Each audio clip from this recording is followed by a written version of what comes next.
And that was it then. Their friends read a few chapters. They loved it too.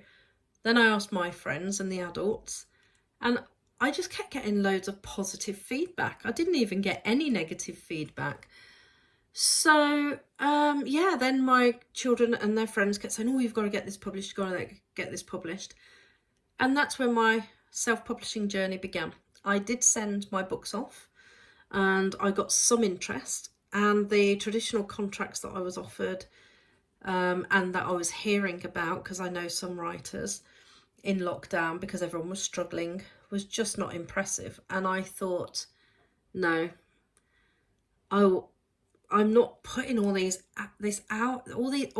hours and hard work of writing those books just for everyone but me to profit from them. And that's if they even sold at all. And I just thought, no, I'm not going to do this. I'm going to do it myself. I'm going to retain ownership of my own material.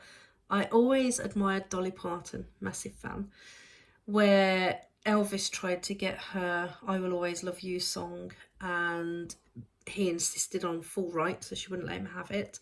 And Whitney Houston also wanted to sing it, but she didn't, Dolly was allowed to keep the rights. Well, Dolly did keep the rights.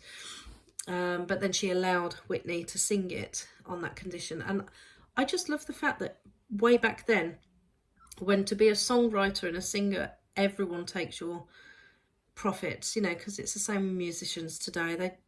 Everyone else makes money from them. I always admired her for that, and I thought that's how I want to be with my writing.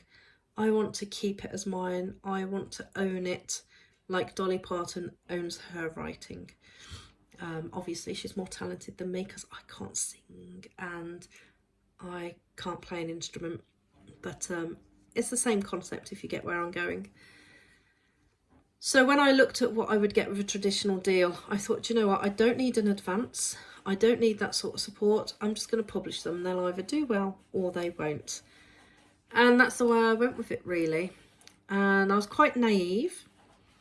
And because it was the lockdown as well, it was even harder to get anyone interested in you, because people who were interested in me then had to drop out because it was like, oh, somebody's died in the office, or we haven't got enough staff, and people had COVID, or we're short-staffed, and we're closing down this division now. And it was just, wow, everyone is so busy that they're going to struggle with even supporting writers.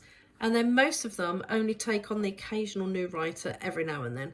So I thought, you know what, I'm a businesswoman, I can handle this, I'm going to do it myself.